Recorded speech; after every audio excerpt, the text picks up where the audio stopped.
Good morning children. आज हम class 5 lesson 3 unit 2 है और लेसन चैप्टर 3 है। आप लोग का चैप्टर का नाम है सेफ्टी एंड फर्स्ट एड। इसी के बारे में पढ़ेंगे।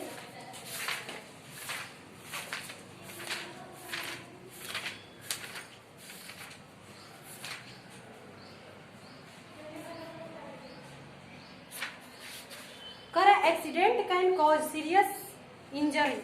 करा कि जो है आजकल एक्सीडेंट दिन प्रतिदिन होते जा रहा है। और एक्सीडेंट का मतलब ये नहीं कि सिर्फ सड़क पे दुर्घटना हो रही है। घटना एक्सीडेंट स्कूल में, घर पे या फिर किसी भी तरह से एक्सीडेंट हो सकता है। एक्सीडेंट के बारे में ही हम लोग इस चैप्टर में पढ़ेंगे। एक्सीडेंट होता है तो उस एक्सीडेंट किस किस कारण से होता है और उसके लिए कौन से सेफ्टी है और उनके लिए कौन से हमें फर्स्ट एड को यूज करना चाहिए। कह रहा है कि एक्सीडेंट जब हम घर पे रहते हैं तो उस वक्त भी हमारे साथ एक्सीडेंट हो जाता है। तो अगर घर पे एक्सीडेंट होता है तो किस कारण से होता है। तो घर पे हम कभी कभी चलते चलते फिसल जाते हैं या फिर सीढ़ियों पर से गिर जाते हैं या फिर किसी भी तरह से हम कहीं से गिर जाते हैं या फिर चोट वगैरह लग जाता है तो वो भी एक्सीडेंट ही होता है। या फिर घर में आग सबसे बड़ा दुर्घटना का कारण होता है। गैस के लीकेज से, लाइट से या फिर किसी भी तरह से घर में आग लग जाती है। तो यही है आप लोग का टॉपिक, सेफ्टी फ्रॉम फायर। अगर फायर घर में आग लग जाती है या फिर किसी के कोई पर्सन में मतलब उसके शरीर में आग लग जाती है तो उससे हम किस तरह से सेफ्टी बरतेंगे। A fire can be caused because of different reasons some of which are listed below. कह रहा है कि जो फायर आग जो है विभिन्न कारणों से लग सकते हैं। जो आग घर में है या फिर कहीं भी आग जो है विभिन्न कारणों से लग सकते हैं। आग का मतलब ये नहीं कि सिर्फ हम माचिस का तिल्ली जला के फेंक देते हैं तो उसी से आग लग जाता है। आग के कई कारण होते हैं, जैसे कभी कभी इलेक्ट्रिक फॉल्ट हो जाता है, मैच स्टिक, गैस लीकेज की वजह से भी आग लग जाता है। तो वही कह रहा है कि आग के बहुत सारे कारण हैं जो आप लोग की किताब में नीचे की लिस्ट में लिखा गया है। तो आप लोग ध्यान से देखिए। पहला है carelessness while handling burning match stick, candles and fire crackers. कह रहा है कि अगर माचिस की तिल्ली जलाते समय अगर हम थोड़ा सा भी असावधान होते हैं, कैंडल जलाते समय अगर हम असावधानी बरतते हैं या फिर फायर क्रैकर्स पटाखा फोड़ते समय, आजकल कोई पर्व फेस्टिवल होता है तो बच्चे अक्सर पटाखा फोड़ने लगते हैं, तो उस वक्त हमें बिल्कुल ध्यान देना चाहिए। अगर असावधानी से अगर हम ये सब क्रियाकलाप करते हैं, मैच स्टिक जलाते हैं, माचिस की तिल्ली जलाते हैं, कैंडल जलाते हैं या फिर हम पटाखों को फोड़ने लगते हैं बिना ध्यान दिए हुए, तो वैसी स्थिति में आग लगने की ज्यादा संभावनाएं होती हैं। सेकेंड है इलेक्ट्रिक फॉल्ट। इलेक्ट्रिक फॉल्ट से आजकल दिन प्रतिदिन ज्यादा आग बढ़ते जा रहा है। हर एक जगह पे अधिकतर आग इलेक्ट्रिक फॉल्ट से ही लगता है। आगे है accident while cooking and gas leaks in the kitchen. कह रहे कि खाना बनाते समय कुकर का फट जाना ये भी एक एक्सीडेंट है, या फिर खाना बनाते समय गैस का लीक होना, इससे भी आग लगने की संभावनाएं होती है। कह रहे कि आग से बचने के कुछ रूल्स नीचे दिए गए हैं, किस तरह से हम आग अगर लग जाता है तो उस वक्त हम उस पर रोकथाम कर सकते हैं। अगर कहीं घर में आग लग जाए, शॉर्ट सर्किट हो जाए या फिर किसी पर्सन के शरीर बॉडी में आग लग जाता है तो वैसी स्थिति में हम कौन से कारण करेंगे जिससे आग वहां पे बुझ सकता है।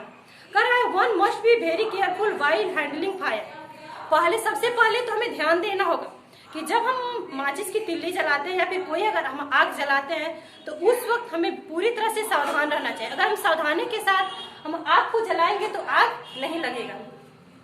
सेकेंड है electrical appliances and wiring should be checked regularly for faults और break in the plastic covering of the wire. घर में जो भी वायर है अगर वायरिंग किया गया रहता है उसको भी, या फिर बहुत सारे ऐसे तार होते हैं जो कि वायरिंग नहीं किए गए रहते उसको भी हमें हर रोज पहले देखना चाहिए।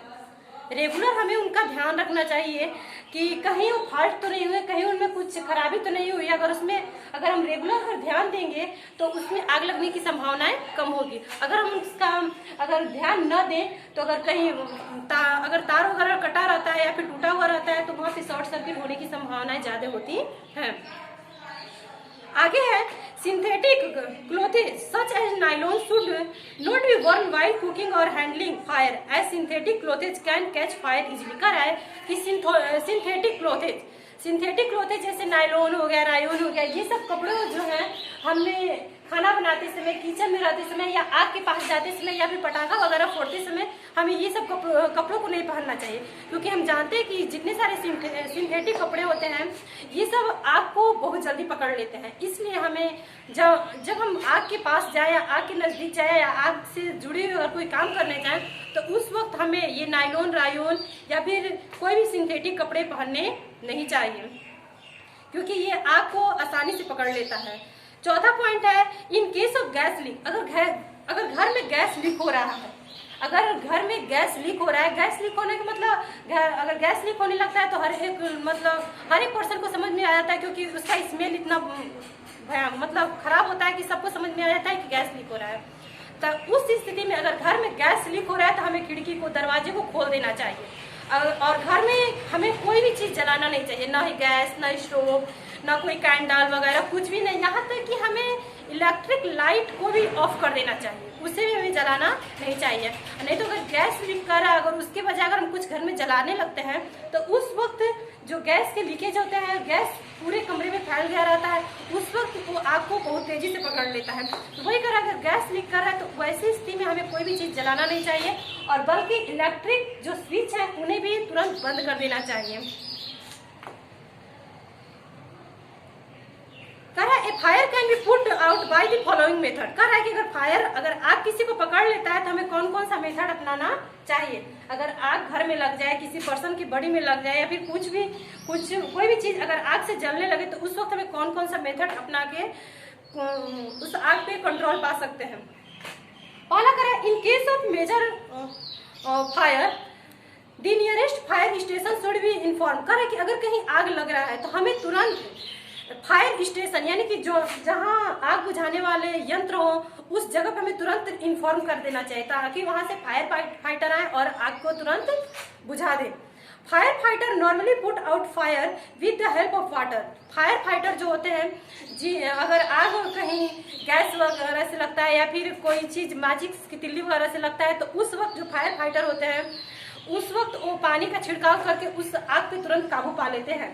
Small fire can B put out using A special instrument called the fire extinguisher. कह रहा है कि अगर थोड़ा मोड़ा आग लगा रहता है, अगर थोड़ा बहुत आग लगा रहता है तो उस वक्त एक इंस्ट्रूमेंट आता है जो आग को बुझाने वाला यंत्र होता है, अग्निशामक यंत्र, उसका यूज करके फायर फाइटर क्या करते हैं उसको तुरंत बुझा देते हैं, आग पे कंट्रोल पा लेते हैं।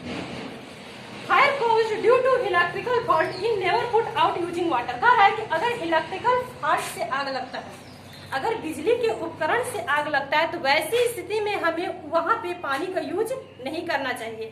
अगर बिजली के उपकरण या बिजली से आग लगता है तो वहां पे हमें उस आग को बुझाने के लिए कभी भी पानी का यूज नहीं करना चाहिए, क्योंकि हम जानते हैं कि जो इलेक्ट्रिक होता है वो वाटर में बहुत हाईली, बहुत जल्दी से फ्लो करता है। Since electricity can flow through water, क्योंकि हम जानते हैं कि जो इलेक्ट्रिसिटी होता है, जो विद्युत होता है वो पानी में बहुत तेजी से फ्लो करता है। Such fire are put out using sand और द फायर एक्सटिंग्विशर। कह रहा है कि वैसे आग को जो कि इलेक्ट्रिक सर्किट से लगता है, शॉर्ट सर्किट से लगता है, तो वहां पे हमें या तो बालू से या फिर फायर एक्सटिंग्विशर अग्निशामक यंत्र का यूज करके उस आग को बुझाना चाहिए।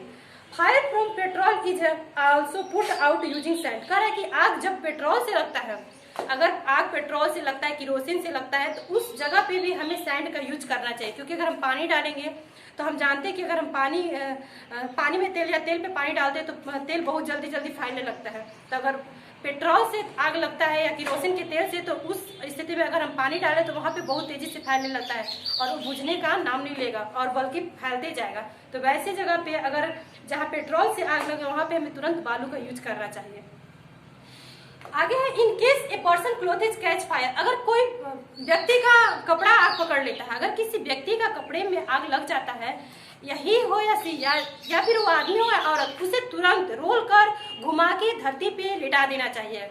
अगर जिस व्यक्ति की बॉडी में आग लग जाता है उसे तुरंत रोल कर भूमि पे गिरा देना चाहिए और गिराने के बाद उसे भारी ब्लैंकेट या कोई भारी चादर, कोई भी चीज भारी चीजों से उसे ढक देना चाहिए, ताकि उस पे जो आग लगी हो उसकी बॉडी पे वो तुरंत बुझ जाए।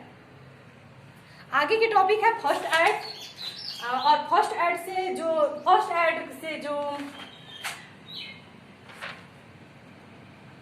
एड फॉर बर्न फ्रैक्चर, यानी कि फ्रैक्चर होता है, बर्न्स होता है या कीट पतंग काटते स्प्रेन होता है, तो उस वक्त हमें कौन सा फर्स्ट एड अपनाना चाहिए, वो सब हम नेक्स्ट वीडियो में पढ़ाएंगे। तब तक आप लोग मीनिंग लिख लीजिएगा और इसका जो वन वर्ड है उसको बना लीजिएगा। थैंक्स।